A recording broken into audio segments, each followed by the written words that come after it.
Niteka n'umunezero ntangere vyigusubira kubana namwe banywanyi bacu mubana natwe mu makuru n'ibiganiro vya misi yose dushikiriza ni kuri no mbonesha kuri yacu kandi yanyu Umuhuza TV.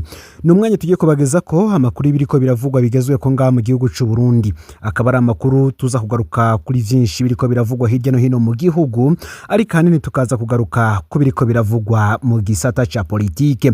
Ndabahaye ikaze rero muri ano makuru bivanye naho umwe wese adukurikirana herereye muri ngaha mu gihugu c'u Burundi mu ntara zo mu manuko mu buraruko mu burengero ndetse no mu buseruko abadukurikirana bahereye mu bihugu by'akarere ka Afrika y'ubuseruko abari ku mugabane wa Afrika ndetse namwe muri mu makungu ya kure mwese tubakengurukira kandi tubakaze muri ano makuru. Hari amakuru ariko anugwanurwa ko mu minsi iri imbere ashobora kuja habona urutonde rwa bimwe mu bihangange vyakoze amabi mu gihe c'ubutegetsi bwa President Nkurunziza. Ivyo navyo bigakogwa bigizwemo uruhara kandi n'abitwa ko bari ku ruhande rwa President Varisito Ndayishimiye. Nkuko twabagejeje ko mu nkuru yatanguye kuri uno munsi twababwiye ko Gervais Ndirakobuca yoba yaragabishijwe na President Varisito Ndayishimiye canke se yarahawe gasopo bivanye nuko hari intambara idasanzwe iri mu butegetsi bwa CNDD-FDD aho bamwe bari ku ruhande rw'umunyamabanga mukuru umuganga uri ku butegetsi Reverend Ndikuru ndetse na Ndirakobuca abandi nabo bakabarizwa ku ruhande rwa President Varisito Ndayishimiye. Bamwe bati tuba turiko turashikuza. Mu mwaka w'ibihumbi 2007 abakurikiranira hafi vya politike y'indani muri CNDD-FDD baratangaje ko hari zuguruzuguru hagati ya Nkurunziza na Hussein Rajab abantu bavyita insaku. Nkurunziza ubwiwe yarabibeshuje atangaza ko ataco mutandukanya na Somambike wiwe Rajab basangiye vyinshi mw'ishamba. Abavyise insaku bagiye gutahura ko zitari insaku. Nkurunziza rwishije imvura ivanze n'imiyaga Hussein Rajab rukamwuzurirako. Mu mwaka w'ibihumbi 2022 abakurikiranira hafi vya politike y'indani muri CNDD-FDD baratangaje ko hari zuguruzuguru hagati ya Ndayishimiye na General Bunyoni abantu bavyita insaku. Abavyita insaku bagiye kuvyemera Ndayishimiye ateje inzige n'uruzuba Bunyoni akisanga atagiri yaja niyava. Ubu yabakurikirana hafi vya politike ya CNDD-FDD batangaje ko umugambwe wa CNDD-FDD urimo yindi migambwe ibiri hari abavyita insaku. Iyo bavuze ku ruhande rwa Ndikuriyo Ndirakobuca n'abandi bacunganye n'uruhande rwa Ndayishimiye n'umukenyezi wiwe navyo bavyita insaku. Abavyita insaku rero ngo bazotahura ko kwa rukuri umunsi ifu yamiza amazi bigacika ibigari. Nkuko twatanguye tubivuga kuri uno munsi twatangure ku nkuru ivuga kwiturirwa gisoko nkuru ya Bujumbura. Mbere tunabageza ko amwe mu mabanga Bob Ruguri karongoye radio RPA ubwiwe yitangarije avuga ko Gervais Ndirakobuca yarafise uruhara rudasanzwe mwitirirwa giri ya soko nkuru ya Bujumbura.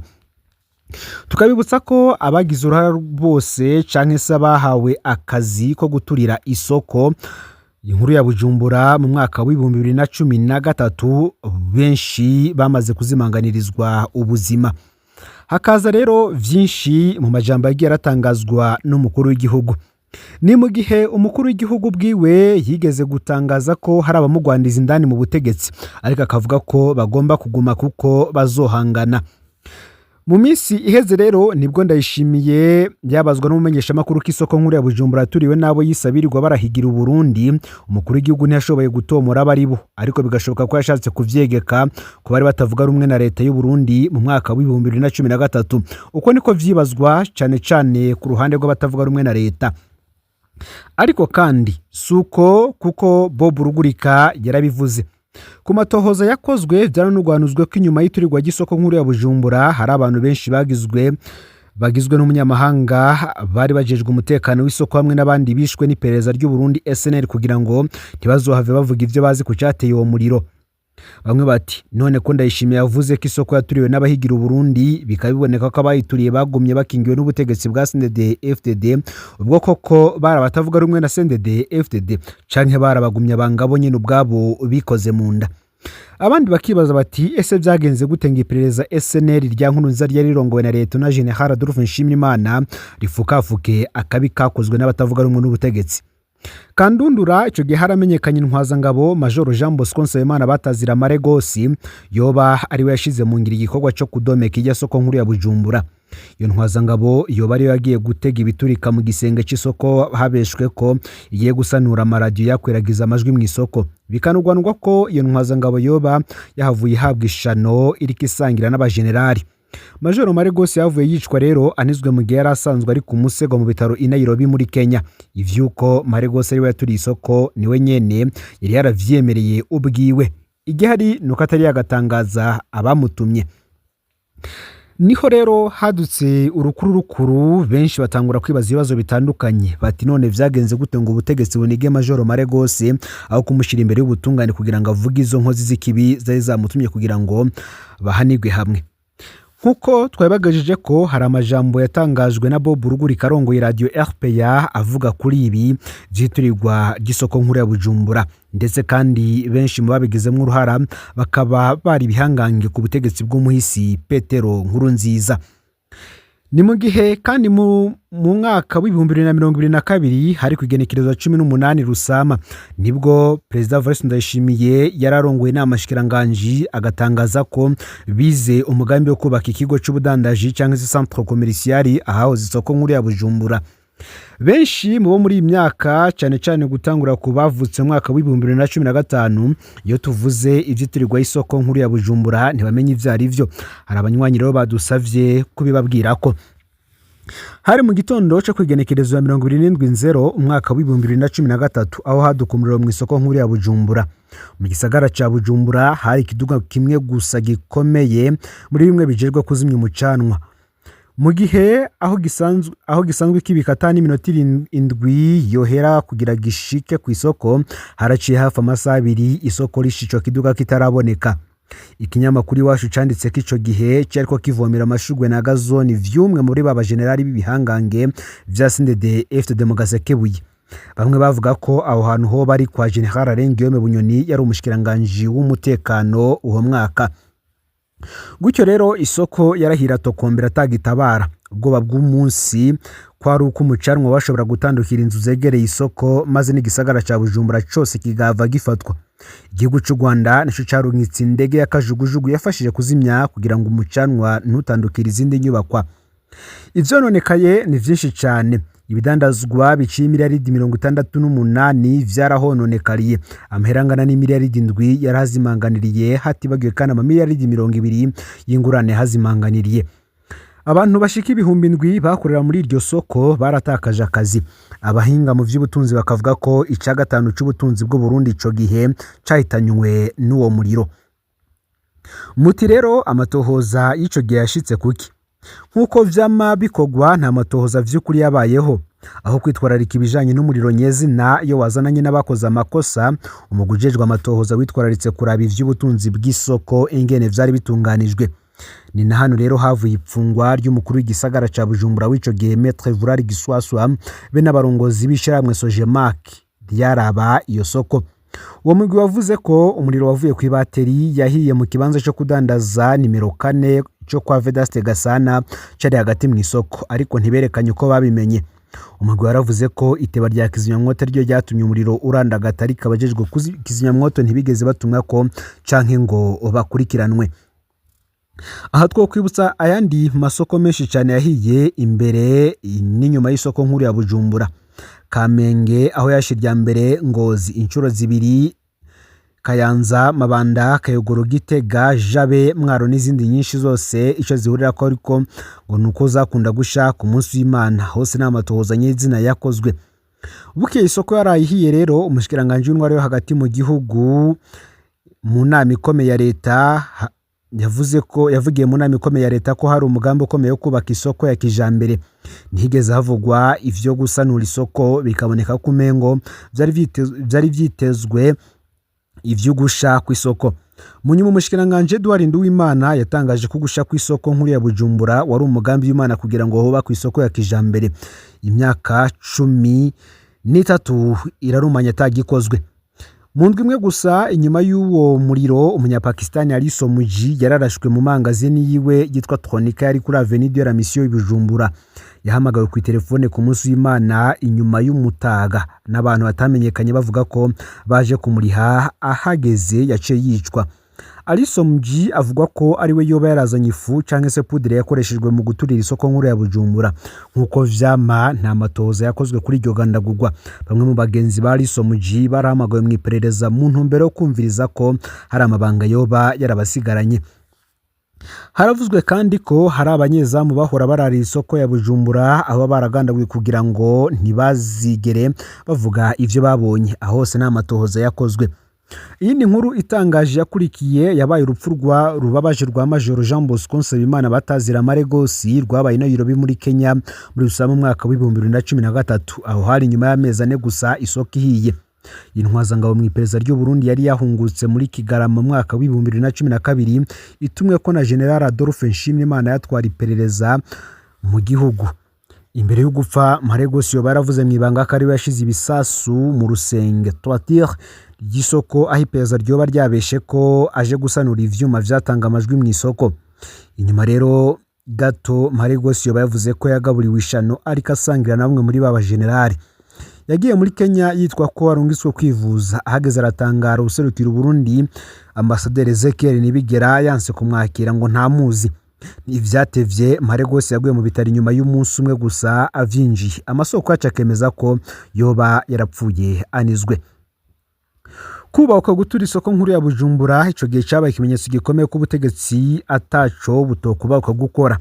Inyifato bwerekanye nyuma y'iturirwa gisoko niyo bugenda burerekana no mu bindi bihe bigoye igihugu gicamwo, kubura impuhwe z'abagowe, gukorera mu gipfungu, kwica no kuzivya bazukuri, gupfunga inzira karengane, gupfukira abakoze ivyaha bikomeye. Iberutse rero kuba ndetse ibi vyasongeye bisibe n'umuriro wadutse mu iborero rukuru rya Gitega, aho vyafashwe nk'ikimenyetso kitabesha ko atacigwa na gito y'ubutegetsi bwakoye mu iturirwa gisoko nkuru ya Bujumbura. Kuri ubu rero abahanganye muri CNDD FDD ibijanye n'isoko navyo vyabiri mu makarata buri umwe wese ariko arakoresha. Varisito Ndayishimiye ariko arakanga cane canke se akebura abo twokwita ko bariko baramugwandiza indani mu mugambwe CNDD FDD. Tukabutsa ko kandi muri ibi bihe Varisito Ndayishimiye ubwiwe yivugiye ko hari zimwe mu ndongozi zawije vyinshi mu vyankenerwa kuza ngaha mu gihugu cy'u Burundi babesha ko igihugu cy'u Burundi atamahera y'amadevize canke se amadolari gifise. Ibi rero vyarakweze icuka kitari ciza mu mugambwe, mbere abandi bo bararuca bararumira kugira ngo batazigera bavuga ico bacara bashikiye. Gusa kandi tukiri ngaha ibivugwa ko mu mugambwe CNDD FDD ivyahuha vyo bigiye guhuhuka nuko mu matora y'umwaka uza ngo hara bamwe mu bakomeye cyane mu mugambwe batifuza ko President Varisito Ndayishimiye yozo kwitoreza ikiringo ca kabiri. Muri abo bamwe rero ngo mu minsi iri imbere mushobora kumva bamwe batanguye kwinjizwa nabo aho Alengiyeme Bunyoni yari mu minsi iheze. Reka tubitegereze turabe, iminsi yo iracaduhishiye vyinshi. Ishavu ririyongereye imuyinga kubijanye n'intererano zo kubaka icicaro ca Buhumuza. Ishavu ko ririyongera mu bahoze baba mu ntara ya Muyinga. Abanyagihugu bakavuga ko bariko batozwa intererano nshasha babona ko zitegetswe kugira ngo hoba ku icicaro c'intara ya Buhumuza kiri mu gisagara ca Komine Cankuzo mu buseruko bw'igihugu. Aba baravuga ko bamaze imyaka myinshi batanga intererano nyinshi mu kubaka inyubakwa y'intara ya Muyinga ya kera. Inyubakwa igeretswe gatatu ubikoteshejwe amashiramwe n'inzego zitandukanye. Aba bavuga ko bamaze gutanga amafaranga menshi cyane imbere yuko habihinduka ry'intara. Nyuma y'amatora y'abashinga amateka yo mu mwaka wa 2025 umwaka weze yagabanyije intara ziva kuri 18 ziba 5, amakomine ava kuri 119 aba 42. Intererano nshasha rero zateye imari. Kuba abantu benshi ico gikorwa gishasha cyo kwegeranya amafaranga nticakirirwa neza. Akavuga ko bamaze imyaka itari mike batanga intererano zo kubaka icicaro ca kera c'intara ya Muyinga imbere hindurwa ry'intara n'amakomine. Uti tumaze imyaka irenga 3 dutanga intererano zo kubaka ibiro vy'intara ya Muyinga. Uba dusaba gusubira gutanga amafaranga ku yindi nyubakwa. Turarushe niko abarimo mu mashure yisumbuye ya Mukoni ari mu gisagara ca Muyinga bavuga. bakavuga ko izo ntererano zisabwa mu gihe ingo nyinshi zisanzwe zifise ingorane z'ubutunzi.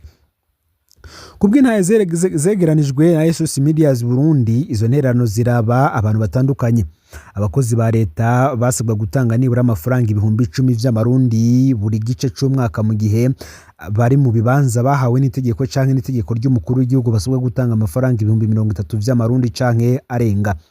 Mu micungararo yo mu mitumba, buri rugo rusabwa gutanga amafaranga 3,000 vy'amarundi buri kwezi. Abanyagihugu bakibutsa ko mu kubaka icicaro ca kera c'intara ya Muyinga, abakozi ba leta, abadandaza hamwe n'abanyagihugu bo mu vyaro nabo nyene batanze intererano hakurikijwe ingero zitandukanye. Uretse amafaranga asabwa, hari abanyagihugu bavuga ko uburyo bukoreshwa mu kuyakurikirana budahimbaye. Bamwe bakavuga ko hari abategetsi bababwiye ko abanka gutanga ayo mafaranga bashobora kuzohura n'ingorane mu kuronka impapuro zimwe z'ubutegetsi canke izindi serivisi za leta. Batubwira ngo nitutayatanga dushobora kugira ingorane mu kuronka impapuro zimwe. Ivyo rero bitera ubwoba abantu benshi, ni kundi munyagihugu w'Imuyinga yigana.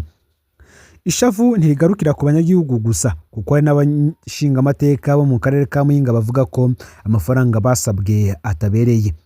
Uti natwe turashikirwa. Umushinga amateka wese asabwa gutanga nk'amafaranga 100,000 vy'amarundi buri kwezi. Ivyo bitera ishavu ryinshi, niko umwe mu bashinga amateka atoye Muyinga avuga. Kubera ivyo vyose rero, abanyagihugu basaba inzego zibijejwe guhindura uburyo bwo kuronka amafaranga yo kubaka ico cicaro c'intara. Bakavuga ko bamaze gutanga intererano nyinshi mu kubaka icicaro ca kera c'intara ya Muyinga, imbere y'ishigwaho ry'intara nshasha ryatanguye gukurikizwa inyuma y'amatora y'umwaka w'2025. Iryo hinduka ryarahinduye cyane uko igihugu gitunganijwe, rigabanya intara ziva kuri 18 ziba 5 na 10 ava ku 119 ba 42. Intara ya Buhumuza yavuye mu iryo hinduka ry'ubutegetsi iracariko rero ituma haba impari kubijanye naho mafaranga yo kwiteza imbere ava n'umuzi gushirwa ku banyagihugu. Inzego z'intara ya Buhumuza ntizagize ico zivuga kuri ivyo birego vy'intererano igihe iyi nkuru yandikwa n'ico kimenyesha makuru SOS Medias Burundi. Nkuko kandi amakuru abivuga, haravugwa ko inyuma ya Tanzania ubwoba bw'undi mupfunda wo gutahukanwa ku nguvu buriko burakwira mu mpunzi z'abarundi ziri mu gihugu ca Uganda ndetse na Zambia. Igisura kiriko kiriyongera ku mpunzi z'abarundi ziba muri Uganda na Zambia. Mu makambi ya Nakivale na Maheba mu ndwi ziheze harabaye inama nyinshi zo gukangurira abantu gutaha ku bushake, ibintu vyavyukije ivyumviro bitandukanye mu mpunzi. Mu gihe hari abatanguye gusubira mu Burundi bavuye muri Uganda, abari muri Zambia bakavuga ko bagifise ubwoba kubijanye n'umutekano wabo mu gihe botaha. Mu ndwi zibiri ziheze hateguwe nibura inama 4 zabereye hafi carimwe mu makambi ya Nakivale iri mu manuko bushira uburengero bwa Uganda no muri Maheba mu buraruko bushira uburengero bw'igihugu ca Zambia. Nkuko rero amakuru abivuga, intumbero yari imwe: gukangurira impunzi z'abarundi gutaha mu gihugu cabo ku bushake. Ivyi nkuru turaza kubibandanya no mu nkuru ikurikira, kuko ariho tuza kuvugira ibindi vyinshi cyane mu biriko birashikira izi mpunzi z'abarundi ziri muri ivyo bihugu, yo igihugu ca Uganda ndetse n'igihugu ca Zambia. Mu yandi makuru ariko aravugwa, Ibanki y'igihugu BRB yongereje ikiringo c'umwaka mu gusubiza amahera bahoze ari abanywanyi bishira hamwe Sama Mane. Uwo hazogira igenekerezo ya 31 mu kakaro uyu mwaka w'2027 ataratora amafaranga yiwe azosha ashigwa mu kigaga ca leta. Mu itangazo, Ibanki nkuru y'igihugu BRB yasohoye ku igenekerezo y'indwi imyandagaro uyu mwaka w'2026 ngo hari abamaze gutora amafaranga yabo, ariko ngo hari n'abatari bake bataratora amafaranga yabo, harimo imvo zitandukanye na cane abari mu mahanga.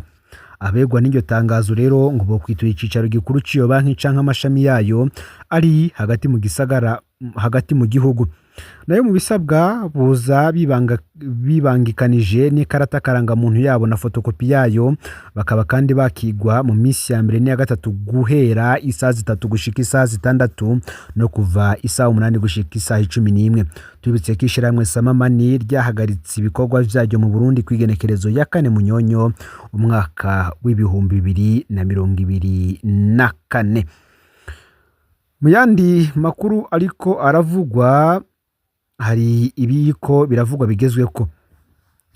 Afurika idashize imitahe mu buhinga buva mu rwaruka rwayo izo kwisangira ikihangana n'ingaruka zivuye ku buhinga bw'abandi. Umwiwezo wa Dr Arendi Kumana uyasanzwe ari umushikiranganje w'ikiga cya leta c'ubutunzi ari muri cya kiganiro cy'urwaruka rwa Afurika yagize icyo ashikiriza mu gihe bariko baracirya nino ibijanye n'uruhare rw'ubuhinga bwa none mu migambi y'urwaruka n'abakenyezi.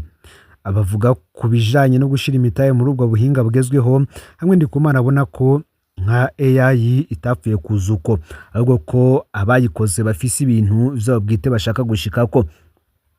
Akabona ko nyabona abanyafurika bakwiye nabo kwihutira gushigikira ibikorwa vyihirahiriye bitangujwe n'urwaruka rwayo kurusha kwihutira bije bivuye ahandi kuko babifise ingaruka. Ati Afurika idashize imitahe mu buhinga buva mu rwaruka rwayo izo kwisangira ikihangana n'ingaruka zivuye ku buhinga bw'abandi.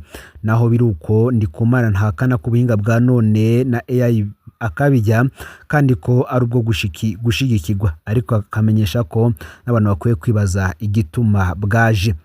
Ngaho rero amakuru yaragezwe ko muri kano kanya ufyonda subscribe canke sabone niba utarafyonda ko kugira ngo tujucikanwa nadushikiriza abariko aravugwa mu bisata bitandukanye, politike hagati y'akazi na muntu, imigenderanire n'andi makungu ndetse n'ibindi byinshi biriko biravugwa bigezwe ko mu gihugu c'u Burundi.